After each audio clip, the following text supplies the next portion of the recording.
July 9 വ്യാഴാഴ്ച ഇന്നലെ Kerala box ഓഫീസിൽ നിന്നും ഏറ്റവും കൂടുതൽ കളക്ഷൻ നേടിയ 8 ചിത്രങ്ങൾ ഏതൊക്കെയാണെന്ന് നോക്കാം. 8ാം സ്ഥാനത്ത് ആര്യ നായകനായി എത്തിയ അനന്തൻകാട് എന്ന ചിത്രമാണ്. ചിത്രം ഇന്നലെ കേരള ബോക്സ് ഓഫീസിൽ നിന്നും 1,73,000 രൂപയാണ് കളക്ട് ചെയ്തത്. ഈ ചിത്രം റിലീസ് ചെയ്തിട്ടിപ്പോൾ 15 ദിവസം പിന്നിട്ടിരിക്കുകയാണ്. 15 ദിവസം കൊണ്ട് ചിത്രം കേരള ബോക്സ് ഓഫീസിൽ നിന്നും 2,55,00,000 രൂപയാണ് കളക്ട് ചെയ്തത്. ഒരു ബിലോ ആവറേജ് ബോക്സ് ഓഫീസ് കളക്ഷനാണ് ചിത്രത്തിന് കേരള ബോക്സ് ഓഫീസിൽ നിന്നും ലഭിച്ചുകൊണ്ടിരിക്കുന്നത്.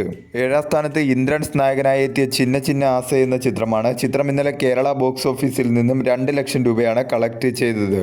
ഈ ചിത്രം റിലീസ് ചെയ്തിട്ടിപ്പോൾ 21 ദിവസം പിന്നിട്ടിരിക്കുകയാണ്. 21 ദിവസം കൊണ്ട് ചിത്രം കേരള ബോക്സ് ഓഫീസിൽ നിന്നും 2,10,00,000 രൂപയാണ് കളക്ട് ചെയ്തത്.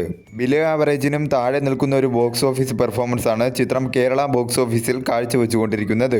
എല്ലാ മേഖലയിലും ചിത്രം വാഷ് ഔട്ട് ആവുന്ന രീതിയിലേക്കാണ് ചിത്രത്തിന്റെ ബോക്സ് ഓഫീസ് പെർഫോമൻസുകൾ പോയിക്കൊണ്ടിരിക്കുന്നത്. 6ാം സ്ഥാനത്ത് ഹോളിവുഡ് ചിത്രമായ മിനിയൻസ് ആൻഡ് മോൺസ്റ്റേഴ്സ് എന്ന ചിത്രമാണ്. ചിത്രം ഇന്നലെ കേരള ബോക്സ് ഓഫീസിൽ നിന്ന് 3,07,000 രൂപയാണ് കളക്ട് ചെയ്തത്. ഈ ചിത്രം റിലീസ് ചെയ്തിട്ടിപ്പോൾ 7 ദിവസം പിന്നിട്ടിരിക്കുകയാണ്. 7 ദിവസം കൊണ്ട് ചിത്രം കേരള ബോക്സ് ഓഫീസിൽ നിന്നും 22,41,000 രൂപയാണ് കളക്ട് ചെയ്തത്. 5ാം സ്ഥാനത്ത് ഒരു ഹോളിവുഡ് ചിത്രമാണ് എവിൾ ഡെഡ് ബേൺ എന്ന ചിത്രം. ചിത്രം ഇന്നലെ പ്രീസെയിൽ വഴി കേരള ബോക്സ് ഓഫീസിൽ നിന്ന് 3,25,000 രൂപയാണ് കളക്ട് ചെയ്തത്. ജൂലൈ 10 ഇന്നാണ് ചിത്രം റിലീസ് ചെയ്യുന്നത്.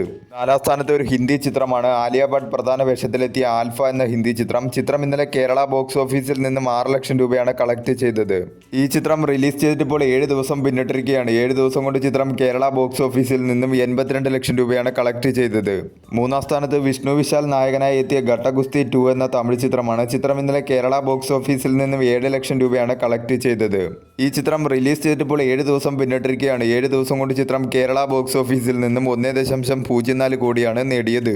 2ാം സ്ഥാനത്ത് ചിദംബരം സംവിധാനം ചെയ്ത ബാലൻ ദ ബോയ് എന്ന ചിത്രമാണ്. ചിത്രം ഇന്നലെ കേരള ബോക്സ് ഓഫീസിൽ നിന്ന് 12,50,000 രൂപയാണ് കളക്ട് ചെയ്തത്. ഈ ചിത്രം റിലീസ് ചെയ്തിട്ടിപ്പോൾ 21 ദിവസം പിന്നിട്ടിരിക്കുകയാണ്. 21 ദിവസം കൊണ്ട് ചിത്രം കേരള ബോക്സ് ഓഫീസിൽ നിന്നും 17,42,00,000 രൂപയാണ് കളക്ട് ചെയ്തത്. മികച്ച രീതിയിലുള്ള കളക്ഷനുമായി ചിത്രം കേരള ബോക്സ് ഓഫീസിൽ മുന്നേറിക്കൊണ്ടിരിക്കുകയാണ്. 1ാം സ്ഥാനത്ത് പൃഥ്വിരാജ് നായകനായി ഇന്നലെ റിലീസ് ചെയ്ത ഐ നോബഡി എന്ന ചിത്രമാണ്. ചിത്രം ഇന്നലെ കേരള ബോക്സ് ഓഫീസിൽ നിന്നും 2,20,00,000 രൂപയാണ് കളക്ട് ചെയ്തത്. റോഷാക്ക് എന്ന ചിത്രത്തിന് ശേഷം നിസാം ബഷീർ സംവിധാനം ചെയ്തിരിക്കുന്ന ഈ ചിത്രത്തിന് കേരള ബോക്സ് ഓഫീസിൽ നിന്നും ഒരു മിക്സർ ആയിട്ടുള്ള റെസ്പോൺസ് ആണ് ലഭിച്ചുകൊണ്ടിരിക്കുന്നത്. എങ്കിലും നല്ല രീതിയിലുള്ള കളക്ഷനുമായി ചിത്രം മുന്നോട്ട് പോയിക്കൊണ്ടിരിക്കുകയാണ്.